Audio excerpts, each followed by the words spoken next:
네, 오늘은 본문의 말씀을 통해서 왜 전도해야 할까요? 라는 주제로 말씀을 나누도록 하겠습니다. 여러분, 예수님께서는 오늘 본문의 말씀을 통해서 한 부자와 거지에 대해서 비유로 말씀하십니다.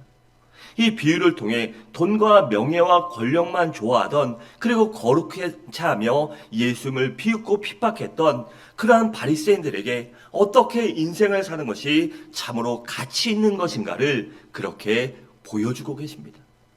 여러분, 예수님께서는 본문의 말씀을 통해 죽음이란 무엇이며 사후세계란 어떤 것이며, 또한 그렇기 때문에 그 사후세계를 준비하기 위해서 이 세상 사는 동안에 어떻게 살아야 하는가를 가르쳐 주십니다. 그리고 결론적으로 말씀하시기를 그렇기 때문에 전도해야 한다라고 그렇게 말씀하십니다. 그렇다면 왜 우리가 전도해야 할까요? 첫째로 개인의 종말이 언제 올지 모르기 때문입니다. 19절 이렇게 말합니다. 한 부자가 있었는데 자색옷과 고운 베옷을 입고 날마다 화롭게 즐기더라라고 했습니다. 여러분, 이 본문에 보면, 이 구절을 보면 이 부자는 상당한 귀족 출신인 것을 알 수 있습니다. 왜냐하면 당시에는요, 옷의 옷감뿐만 아니라 옷의 색깔이 이 신분을 상징했기 때문이에요. 그런데 그가 입은 자색옷은 이 왕족이나 고위 귀족만 입을 수 있었기 때문에 그가 자색옷을 날마다 입었다, 그가 왕족이거나 아니면 상당한 이 유력한 귀족임을 알 수 있습니다. 그리고 날마다 파티를 열었다고 하니 이 얼마나 부자였겠습니까? 그런데 이 부자는 한마디로 인생을 낭비하면서 살았습니다. 하나님이 주신 지위와 그 부를 가지고 가치 있게 살았다면, 많은 사람들에게 도우며 덕을 끼치며 살리는 인생을 살았으면 좋으련만, 그는 하나님이 주신 그 능력을 가지고, 은혜를 가지고 허구한 날 사치와 방탕과 낭비만 했으니, 그냥 인생을 즐겼으니 그는 인생을 헛되게 가치 없게 산 사람입니다. 반면에 본문에 나오는 나사로는 참으로 가난한 사람이었습니다. 그리고 피부병이 있었는데 너무나 가난했기 때문에 치료받지 못해서 그 피부병으로 평생 오랜 기간 동안 고통을 받았습니다. 심지어 그뿐만 아니라 먹을 것이 없어서 부잣집 대문 앞에 앉아 있다가 주인이 던져주는 음식으로 그의 삶을 연명하고 있었습니다. 그런데 여러분, 나사로는 비록 육신적으로는 병들고 가난했지만 마음만은 부자였습니다. 왜냐하면 그는 하나님에 대한 믿음이 있었기 때문에 그의 마음만은 항상 감사할 수 있었던 것입니다. 여러분, 나사로의 이름의 뜻이 무엇인지 아십니까? 그것은 바로 하나님은 나의 도움이시다라는 뜻입니다. 다시 말해, 나를 도우실 분은 오직 하나님밖에 없습니다라는 그러한 이름의 뜻을 갖고 있습니다. 그러니까 나사로의 이름을 지어준 사람이 누굴까요? 부모님. 그러니까 나사로의 부모님은 믿음이 있었다는 것입니다. 비록 믿음은 있었지만 이 물질이 없었기에 나사로에게 물질이나 환경이나 어떠한 좋은 여건은 물려주지 못했지만 하나님에 대한 믿음만은 그에게 이어주었던 것입니다. 그렇기 때문에 나사로가 비록 병들고 가난했을지라도 마음만은 부자였고 행복할 수 있었던 것입니다. 왜냐하면 그는 하늘나라에 대한 소망을 확실히 간절히 가졌기 때문입니다. 그래서 힘든 나라를 살면서도 하나님을 원망하거나 사람들을 원망하거나 이 더러운 세상하며 그렇게 원망하거나 불평하지 않았던 것입니다. 여러분, 그런데 어느 날 나사로도 죽고요, 부자도 죽게 됩니다. 22절은 이렇게 말합니다. 이에 그 거지가 죽어 천사들에게 받들려 아브라함의 품에 들어가고 부자도 죽어 장사되매라고 했습니다. 여러분, 죽음이란 무엇일까요? 죽음이란 어느 날 예고도 없이 갑자기 순식간에 찾아오는 것이 바로 죽음입니다. 사람이 태어날 때는 순서도 있고 예고도 하고, 요새 같은 때는요 벌써 오래됐죠. 아이 낳는 시기도요 조절합니다. 그래서 뭐 어느 날 몇 월이 좋다 하면 그때 유도분만 해서 좀 일찍 태어나게도 많이 하잖아요. 그렇게 순서도 시간도 태어나는 것은 알 수 있습니다. 또 의료기술이 발달하지 않았을 때도 10달이면 아기 난다. 이거 누구나 알잖아요. 그래서 배가 불러오고 입도 타고 인제 되면 애 낳겠다라고 알잖아요. 그래서 사람이 태어나는 것은 알 수 있습니다. 하지만 죽음은 예고도 없고 순서도 없습니다. 힘이 있다고 기술이 있다고 그 죽음에 대해 어느 날 죽을지 알 수 없습니다. 또한 그것에 대해서 너 언제 죽는다는 예고도 없고요. 순서도 없기 때문에 죽음이 두려운 것입니다. 그래 죽음이 얼마나 두렵고 무서운 것입니까? 그렇기 때문에 우리가 인생을 살아가면서 가장 먼저 준비할 것이 바로 죽음인 것입니다. 우리가 죽음을 준비하고 사는 인생이라면 그 인생은 참으로 행복하고 가치 있는 인생이기 때문입니다. 여러분, 다른 일은 다 실패했어도 죽음을 준비했다면 영원히 성공한 인생일 것입니다. 반면에 모순문에서 성공했다고 할지라도 이 부자처럼 죽음을 준비하지 못했다면 이 세상 사는 동안 많은 것을 누리고 호화롭게 살고 자기 하고 싶은 대로 다 할 수 있는 그런 좋은 여건을 가졌다고 할지라도 죽음을 준비하지 못했기 때문에 그는 참으로 불행하게 산 사람이요 가치 없는 인생을 산 사람입니다. 그렇다면 과연 이 자리에 계신 여러분들은 죽음을 준비하고 계십니까? 여러분들의 영혼의 때를 진정으로 준비하고 계시냐는 말입니다. 여러분, 우리는요, 누구도 언제 죽을지 모릅니다. 그리고 한 번 죽으면 다시는 이 세상에 올 수도 없을 뿐 아니라 사후에도 예수님을 믿을 수 있는 기회가 절대로 없습니다. 여러분, 우리가 예수님을 믿을 수 있는 기회는 이 세상에 살아있는 동안, 우리가 숨쉬는 동안 내 입과 내 마음으로 예수를 나의 주요 나의 하나님이라고 믿고 고백할 수 있는 그 순간밖에 없습니다. 그렇기 때문에 우리가 지금 바로 전도해야 되고 지금 바로 예수를 나의 주 나의 하나님으로 영접해야 하는 것입니다. 둘째로 사후 세계가 반드시 존재하기 때문입니다. 22절과 4절을 함께 읽겠습니다. 시작.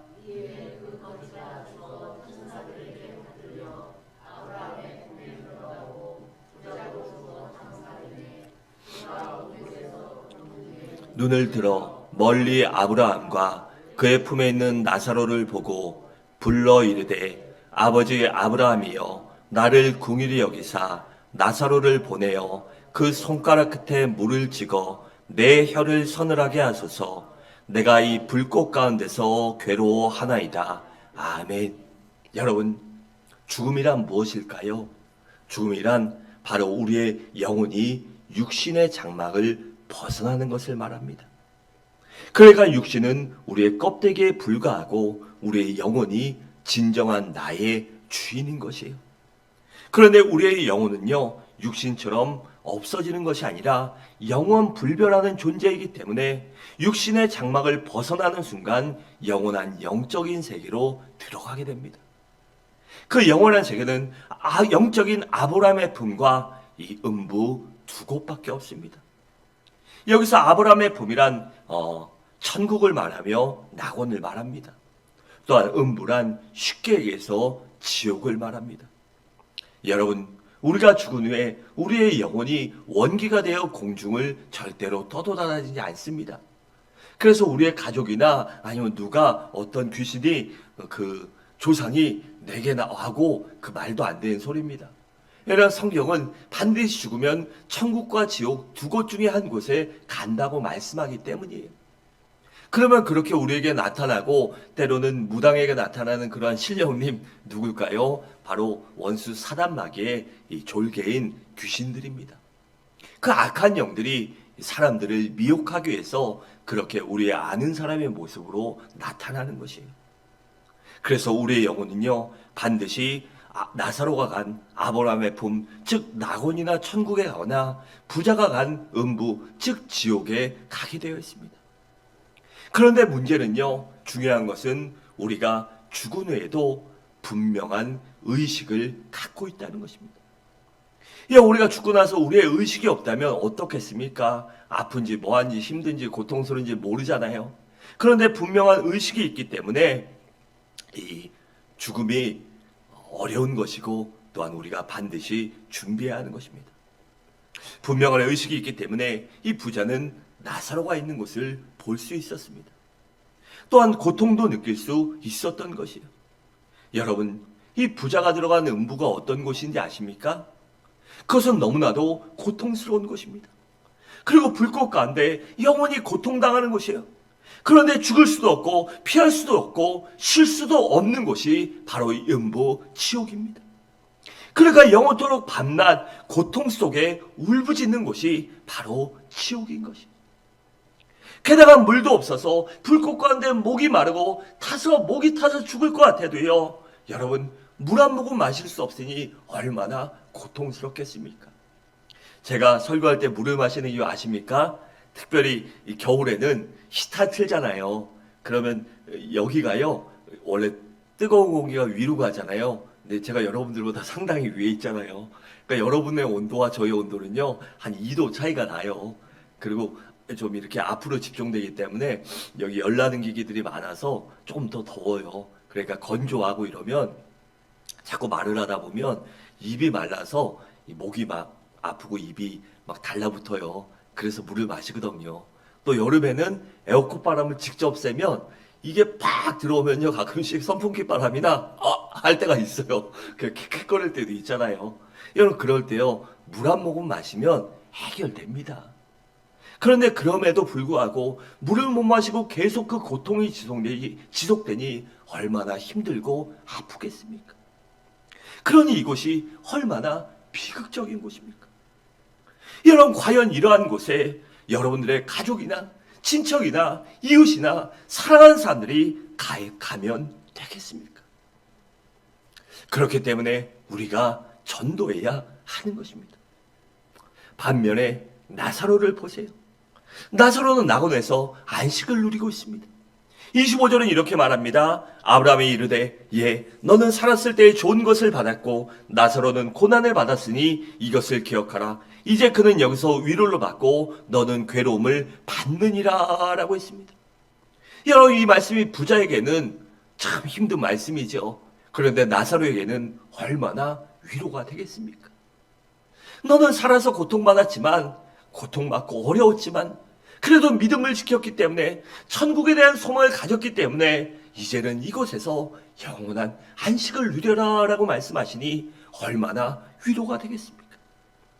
그리고 사후세계는 한 번 들어가면 나올 수도 없고 변경할 수도 없는 곳입니다.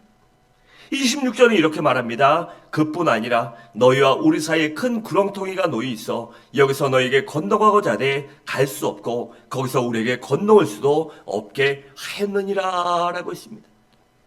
여러분, 그래서요, 다 예전에 요새도 그런 것이 있는지 모르겠지만 캐톨릭에서는 그런 일을 했죠. 면죄부도 팔고 또 그 미사 같은 걸 드리면서 가족으로 해서 미사 드리고 하면 죽은 영혼이 불교도 그렇고 극락왕생한다 뭐 이렇게 하잖아요. 그리고 캐톨릭도 그랬죠. 옛날에 의료가 발달하지 않았을 때 아이들이 죽고 뭐 어린애들 많이 죽었잖아요. 우리나라도 옛날에 보면. 그러면 그런 아이들 뭐 자그마한 질병 예방접종만 해도 살 수 있는 것들을 지금도 후진국이나 이 선교지에 가보면요, 그런 예방접종약 2만 원, 3만 원짜리 그거 하나 못 맞아서 아이들이 평생 장애를 갖고 살거나요, 죽는 아이들이 많이 있습니다. 그런데 그 아이들을 떠나보내고 부모가 얼마나 가슴이 아프겠어요. 그럴 때 그 부모가 해줄 수 있는 것이 뭐예요? 그때 와서 당신 아이가 여기 미사 드리면 여기 뭐 500만 원짜리 기와장 한 장 하면 극락완생한다 이러면 당연히 하겠죠. 그런 심리를 이용해서 하는 것이죠. 또 이용하는 것도 있고 위로해주는 측면도 있고 뭐 여러 가지가 있지만 절대로 성경은요, 그렇게 할 수 없다고 말씀합니다. 그렇기 때문에 우리가 살아서 예수 믿어야 하는 겁니다. 여러분, 그런데요, 어떻게 나사로는 낙원에 가서 영원한 안식을 누리고 부자는 음부에 가서 영원히 고통당하게 되었을까요? 그가 부자기 때문에 이 땅에서 많은 것을 누렸기 때문에 지옥에 갔을까요? 또 삭취하고 낭비해서 지옥에 갔을까요? 아니면 반면에 나사로는 선하고 의롭게 살았기 때문에 낙원에 갔을까요? 절대 아닙니다. 부자는요, 나사로에게 무관심했지만 그를 어떻게 해코지하지 않았습니다. 여러분, 그렇게 높은 지위를 갖고 있는 사람이요, 지위와 권력과 부를 갖고 있으면 집안에 하인이 얼마나 많고요, 가병, 군인들도 얼마나 많이 있습니까? 옛날에 우리나라 귀족들도 보십시오. 지금도 한자리 하시는 분들 가보면요, 집에 경호원들이 있습니다. 그런 사람들이 집 문 밖에 거지가 앉아서 맨날 구걸하는데 그 꼴 가만 놔두겠습니까? 욕하고 내쫓죠. 계속 오면 조폐입니다. 조폐도 어떻게 할 수 없기 때문에 경찰에 신고해도 경찰들이 와서 네가 잘못했지 하고 그 사람 탓하지 절대 권력자들 탓하지 않습니다. 그런데 이 부자는요, 그 나사로에게 그렇게 하지 않았습니다.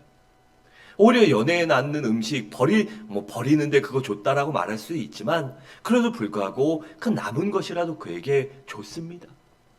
그러니 나쁘게 살거나 악하게 산 것은 아닙니다. 또 나사로가 언제 선하고 착하게 살았다고 성경이 기록하고 있습니까? 그가 언제 베풀며 살고 남을 도우며 살며 선하게 살았습니까? 자기 하나 건사하기도 힘들었는데 어떻게 남을 도우며 살았겠어요? 그들은 그것 때문에 지옥에 가고 그것 때문에 낙원이 간 것이 아닙니다. 저들이 사후세계의 운명이 180도 바뀐 것은 단 한 가지 이유뿐이에요. 바로 나사로는 예수를 믿었고 천국에 대한 소망을 갖고 살았기 때문이며, 또한 부자는 예수를 믿지 않고 천국에 대한 소망을 갖고 살지 않았기 때문입니다. 그래서 요한복음 3장 36절은 이렇게 말씀합니다. 아들을 믿는 자에게는 영생이 있고 아들에게 순종하지 아니하는 자는 영생을 보지 못하고 도리어 하나님의 진노가 그 위에 머물러 있느니라 라고 했습니다. 여러분, 우리가 이 세상에서요, 어떠한 사고를 당하거나 화상을 당하거나 이러면요, 그 고통이 짧으면 몇 달, 몇 년, 길면 몇십 년 가는 것도 있습니다. 저도 군대에 있었을 때 유류고에 화재가 나는 바람에 제가 3종계 군수과 유류 화공약품 보급병이었는데, 유류고 제초 작업이랑 작업을 시켰는데, 포대 사람들 불러다 시켰는데, 걔네가 유류고에서 몰래 담배를 피다가요, 이 솔벤트 조금 남아있는 빈통, 왜냐면 그런 것들은 기화해서 날아가기 때문에 그런 통 갖고 바베큐 만드는 거 만들고 이러라고 쓴다고 달라고 그러면 그 이제 빼놔요. 왜냐하면 뚜껑 열어서 빼지 않고 그걸 하면 걔네 그 용접기로 자르다가 터집니다.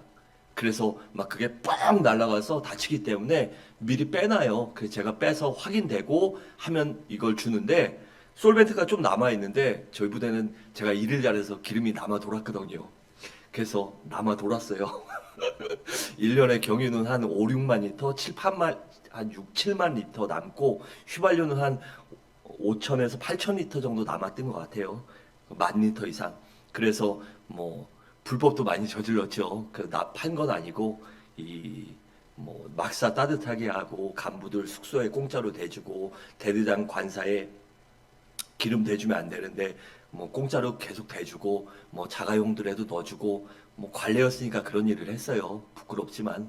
그런데 어찌됐건 하다가 걔네가 몰래 담배 피다가요, 그 솔베트 통에 불이 붙었어요. 근데 유류고에 한 2만 리터 이상이 다양한 기름들이 저장되어 있었기 때문에 불이 번지면 대형 사고입니다. 그리고 땅에 10만 리터짜리 탱크가 매장되어 있었기 때문에 불 나면 더군다나 여름이어서 유증기에 붙으면 이 대형 사고거든요. 부대뿐만 아니라 주변에 피해를 줄 수 있어서 그렇잖아요. 만약에 불나서 그게 터지면 저 영창 갑니다. 그래서 제 담당이니까 제가 소화기 들고 뛰어 들어갔어요. 소화기 들고 뛰어 들어가서 껐지요. 근데 끄다가 이 하나가 이 뚜껑 열고 폭발하는 바람에 불꽃이 한 3초, 5초, 10초 미만 저를 확 타고 지나갔어요. 이 솔벤트 휘발유 비슷한 불꽃이 순식간에 확 지나갔어요. 그냥 지나가고 말았어요. 다행히 은혜로. 그리고 하나 터져서 찢기거나 한 것도 아니고 확 지나가는 바람에 다 탔습니다. 다행히 옷에는 불이 안 붙었고 머리카락, 눈썹, 얼굴, 손 다 탔었어요. 다 뒤었죠. 얼마나 힘들었는지 모릅니다. 그래서 바로 의무대 가고 외부의 병원에 가고 해서 치료를 잘 받아서 오히려 한 달 지나고 나니까 한 커플, 두 커플 벗고 나니까 피부가 더 하얘졌어요. 더 하얘졌습니다. 근데 그 한 달, 두 달 동안 얼마나 마음고생인지 모릅니다. 이거 흉지면 어떡하지? 또 그냥 사업하는 사람, 뭐 개인 사업하는 사람도 아니고 목회자인데 막 이거 꼼보되거나 얼룩덜룩하지 뭐 어떡하지? 고민 많이 하고 기도 많이 했습니다. 그래서 그 두 달 동안이 얼마나 힘들었는지 몰라요. 그런데 그것은요, 반드시 끝난 날이 있습니다. 그리고 조금 심하게 화상당하는 분들은요, 많이 어렵지요. 그래서 짧으면 몇 년, 길면은 수십 년도 고통당합니다. 그런데 그 모든 것들은요, 끝난 날이 반드시 있습니다. 하지만 영혼의 세계에 들어가서 지옥에 간다면 그 지옥의 아픔은 결코 끝나지 않습니다. 영원히 지옥 불구덩에서 고통당하게 되는 것이에요. 우리가 예수를 믿으면 비록 이 땅에서 육신은 힘들고 어려울지 몰라도 마음만은 평안하고 행복하고 부자로 살 수 있습니다.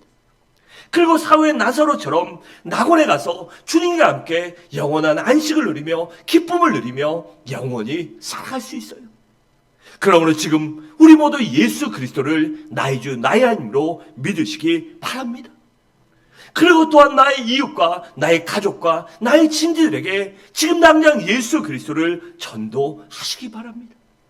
그래야 그들을 지옥 불구덩이에서 반드시 건져내시기 바랍니다. 마지막으로 구원은 오직 예수의 말씀을 통해서만 얻을 수 있습니다. 27절과 8절을 함께 읽겠습니다. 시작.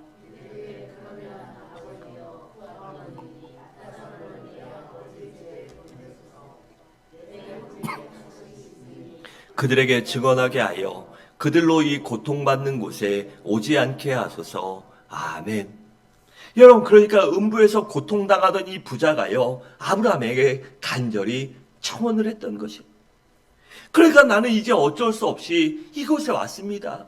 내가 그걸 인정하고 내가 달게 받겠습니다. 하지만 내 가족만큼은, 내 사랑하는 가족만큼은 반드시 이곳이 오지 않도록 그들을 도와주십시오라고 간청합니다. 여러분, 우리는요, 이 부자의 절규하는 소리에 귀를 기울여야 합니다. 무슨 일이 있더라도 내 자신뿐 아니라 그 누구라도 내 사랑하는 사람들이 지옥에 가게 해서는 안 되기 때문이에요.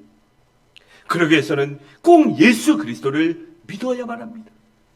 나중에 믿지, 천천히 믿지, 그것은 절대로 안 되는 일입니다. 왜냐하면 그 죽음은 순서도 없고 예고도 없기 때문입니다. 그렇게 나중에 믿지, 천천히 믿지 하다가 그럴 줄 알았다면, 진작 예수 믿을 걸, 그럴 줄 알았다면 내가 살아있을 때 예수 믿을 거라고 영원히 후회할 수밖에 없기 때문입니다. 여러분, 회개나 우리 주님을 영접하는 것은 이 세상에서나 가능하지 사후세계에서는 안 됩니다. 그러므로 기회가 있을 때 전도하는 여러분들 되시기 바랍니다. 그리고 이 부자가 이렇게 간청했을 때 나사를 보내서 전도하게 해주십시오. 그를 보내서 그 표징을 보여주십시오 하고 말했을 때 아브라함이 뭐라고 한지 아십니까? 구원받을 수 있는 길은 오직 한 가지 성경밖에 없다고 그렇게 얘기했습니다. 29절은 이렇게 말합니다. 아브라함이 이르되 그들에게 모세와 선지자들이 있으니 그들에게 들을지니라 라고 했습니다. 여기서 모세나 선지자란 바로 구약 성경을 말합니다. 그러니까 성경을 통해 구원받을 수 있는 방법을 배울 수 있는 것입니다. 그런데 구약과 신약 성경의 핵심 주제가 무엇이죠? 바로 예수 그리스도만이 온 인류의 유일한 구세주시라는 사실입니다. 그리고 예수 믿을 때 구원받을 수 있다라고 성경은 확실하게 증거합니다. 본문 31절은 이렇게 말합니다. 이르되 모세와 선지자에게 듣지 아니하면 비록 죽은 자 가운데 살아난 자가 있을지라도 권함을 받지 아니하리라 하셨다 하시니라 라고 했습니다. 여러분, 그렇잖아요. 구약 시대에 보면, 우리가 성경에 보면 수없이 많은 선지자들이 우리 주님도 이적과 기사를 행해도요, 믿는 사람은 믿고요, 안 믿는 사람은 안 믿었습니다. 그리고 오히려 그러한 이적과 기적을 볼 때 두려워했지 그것을 받아들이려고 하지 않았던 사람도 수없이 많기 때문입니다. 그래서 어떤 사람이 죽었다 살아났다고 해도요, 그것이 큰 증거가 되지 못합니다. 그렇기 때문에 우리는요, 반드시 말씀을 가까이 해야 하는 것입니다. 또 요한복음 5장 39절에 이렇게 말씀합니다. 너희가 성경에서 영생을 얻는 줄 생각하고 성경을 연구하거니와 이 성경이 곧 내게 대하여 즉 예수에 대해 증언하는 것이니라 라고 했고, 요한일서 5장 11절과 13절에 이렇게 말씀합니다. 또 증거는 이것이니 하나님이 우리에게 영생을 주신 것과 이 생명이 그의 아들 안에 있는 그것이니라. 아들이 있는 자에게는 생명이 있고 아들이 없는 자에게는 생명이 없느니라. 내가 하나님의 아들의 이름을 믿는 너희에게 이것을 쓰는 것은 너희로 하여금 너에게 영생이 있음을 알게 하려 함이라 라고 있습니다. 여러분, 그렇기 때문에 우리는요, 반드시 성경 말씀을 날마다 묵상해야 되고 읽어야 하고 들여야 되고 또한 공부하고 암송하며 연구해야 하는 것입니다. 그 말씀이 진정 무엇을 말씀하시고 있는가, 내가 하나님의 뜻대로 어떻게 살아야 하는가, 하나님이 무엇을 기뻐하실까, 그리고 과연 내가 최후의 상급의 심판대 앞에 갔을 때 하나님께서 나에게 뭐라 하실까를 고민하며 살아야 하는 것입니다. 그렇게 하기 위해서는 우리가 날마다 말씀과 기도로 거룩하여야 하고 말씀을 날마다 가까이 해야 하는 것입니다. 우리가 말씀을 모른다면 어떻게 믿겠습니까? 제가 가끔가다 우스갯소리로 말씀하시죠. 그러한 믿음은요, 오빠 믿어 그거랑 별반 차이가 없는 것입니다. 그 믿었다 큰일 나죠. 믿었다 큰일 납니다. 그렇듯이요, 우리가 하나님을 믿는다고 하고 성경 보지 않고 말씀 보지 않고 기도하지 않고 묵상하지 않고 하나님의 뜻이 무엇인가 고민하지 않으면서 하나님을 믿는다, 그것은요, 그러한 조금은 위험하고 불완전한 신앙입니다. 그렇기 때문에 반드시 말씀을 가까이 해야 하는 것입니다. 그래서 우리는요, 말씀을 가까이 하고 말씀 가운데 하나님의 뜻을 분간하고 하나님이 나에게 원하시는 것이 무엇인가를 깨달은 후에 우리가 모세가 되어야 되고 선지자가 되어야만 합니다. 그래서 예수 그리스도를 믿으라고 누구에게나, 특별히 우리 고륙지친과 가족과 이웃과 친구들에게 그렇게 목이 터져라 외쳐야 하는 것입니다. 그들이 믿을 때까지. 여러분, 우리가 한번 전해서 믿는다면 얼마나 좋겠습니까? 그런데 잘 믿지 않습니다. 믿음이 안 들어갑니다. 그들이 때로는 우리를 핍박합니다. 그렇더라도 우리가 선지자가 되고 우리가 모세가 된다는 그 심정을 갖고 그들이 믿을 때까지, 그들이 하나님을 영접할 때까지, 예수를 나의 주 나의 힘으로 영접할 때까지, 그래 그들이 지옥이 아닌 천국의 시민권을 얻을 때까지 지치지 말고 포기하지 말고 낙심하지 말고 선포해야 하는 것입니다. 그래서 사도행전 5장 42절은 이렇게 말씀합니다. 그들이 날마다 성전에 있든지 집에 있든지 예수는 그리스도라고 가르치기와 전도하기를 그치지 아니하니라 라고 있습니다. 사랑하는 성도 여러분, 말씀을 마치도록 하겠습니다. 우리 개인의 종말이 언제 올지 모르기 때문에 빨리 예수 믿고 전도하는 여러분들 되시기 바랍니다. 그리고 사후세계가 존재하기 때문에 반드시 예수 믿어야 하며 반드시 내 사랑하는 사람들을 전도해야 하는 것입니다. 또한 구원은 오직 하나님의 말씀으로만 받을 수 있기 때문에 예수의 말씀을, 하나님의 말씀을 가까이 하고 믿을 수 있는 여러분들 되시기 바랍니다. 그래, 그러한 믿음으로 살아감으로 언제나 예수를 나의 주 나의 하나님이요 나의 심판주로 인정하고 살아감으로 영혼의 때를 준비하며 또한 여러분들의 사랑하는 사람들도 그 영혼의 때를 준비하도록 하는 믿음의 삶을 살아가시기를 주님의 이름으로 간절히 축원합니다.